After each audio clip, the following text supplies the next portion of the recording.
everyone, this is Kelly from The Truth and Story, and I just wanted to do a quick video showing you my Wheel of the Year spread that I'm going to be following this coming year. We often, last year, a lot of us, did the year ahead spreads. And some of us have even, I've really enjoyed watching Patrick, who in the 78 cards has done monthly check-ins, and so has Nobody Here. She's done check-ins on her year ahead spread, and I think other people have as well. And so that's been really neat to watch. I didn't do so great at checking back to my cards. I'm one of these people that for my own self, when I do a reading, I get the message, and I kind of move on.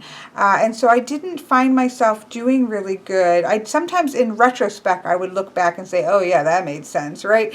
But I didn't find myself journaling about it or those kinds of things. And so when I was thinking about it this year, I thought, I'm really focusing a lot on the Wheel of the Year. I did do a complete cycle of the Wheel of the Year, but I didn't, and I hit a lot of it, and I didn't show everything that I did, but I did kind of touch bases with everything, but it wasn't quite as much as I would have liked. And so I'm certainly going to continue it because it really resonated with me. And so I decided, instead of doing a year ahead spread, that I would do a Wheel of the Year spread.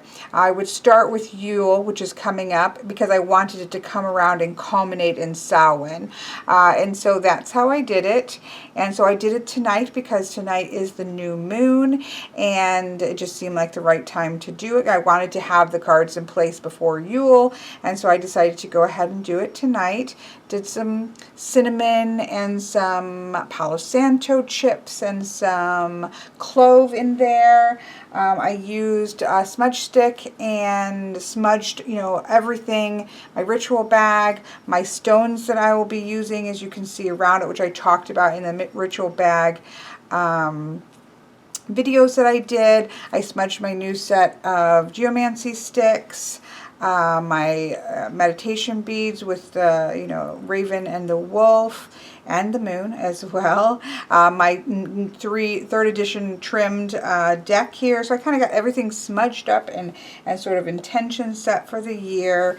And then went ahead and pulled, I pulled my year ahead from the bottom of the deck after splitting, and that is the Ace of Swords.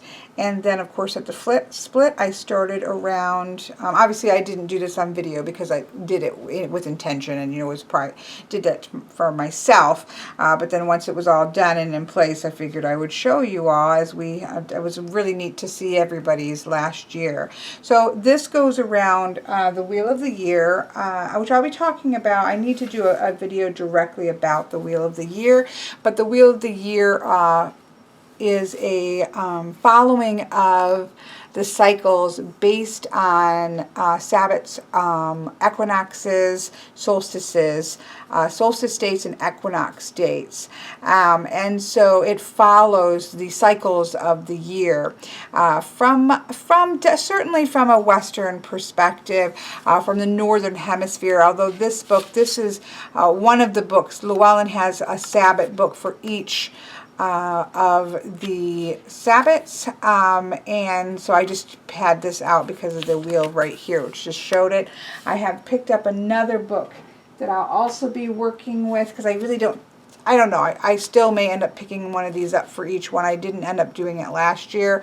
I picked up the Wiccan Year. I'm not Wiccan, but it had a lot of great information, and all in one book. And so I'm going to be working with that as well. But I just had this out, so you can see, as it progresses around the wheel. If you are in the Southern Hemisphere, that would be kind of flipped as well. So for me, that starts up here with the Son of Pentacles coming for Yule in December 21st.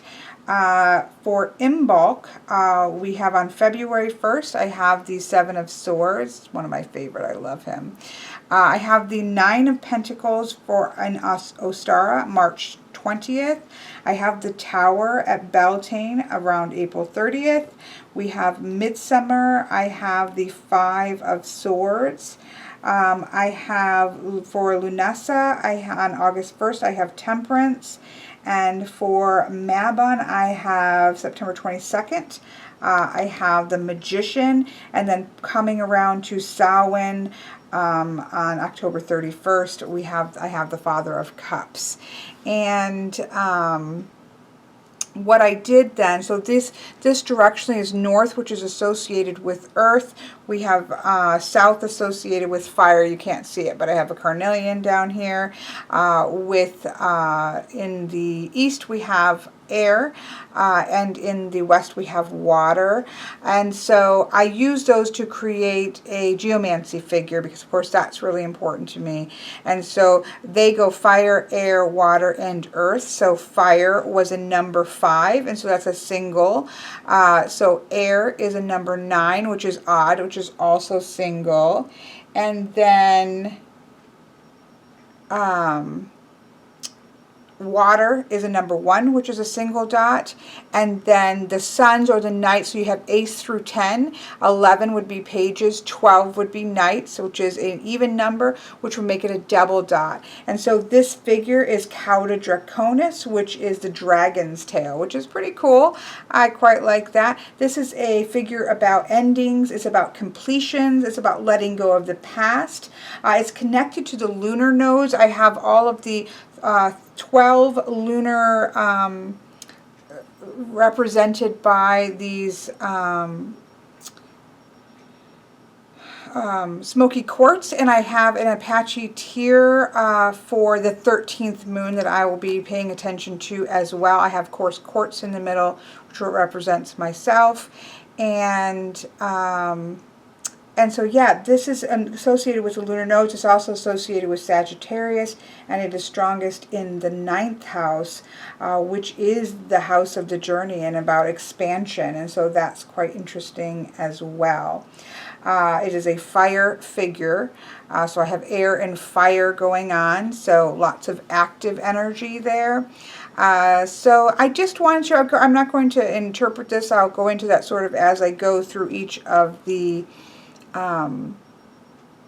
phases of the Wheel of the Year, but I just wanted to kind of show it to you all as we again did that last year, and I'm sure we'll start to see other people's year ahead spreads coming out, but just wanted to let you know this was a beautiful time for me to do it. It was a great experience.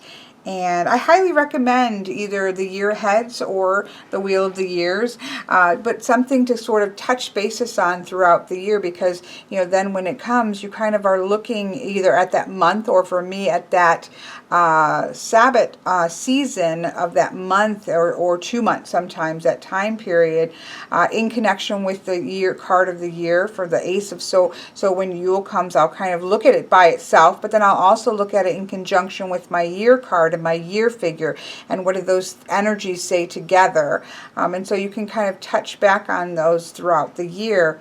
And it's just quite, I don't see this reading or the year ahead spread as divinatory.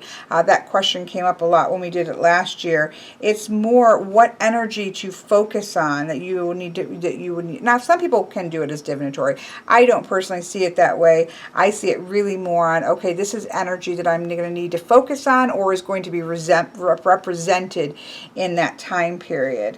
And so there we have it. I hope you've enjoyed this little peek at my Wheel of the Year ahead, and if you do yours, please make sure you let me know about it. I'd love to see it if you end up sharing it, and I wish you all a wonderful night.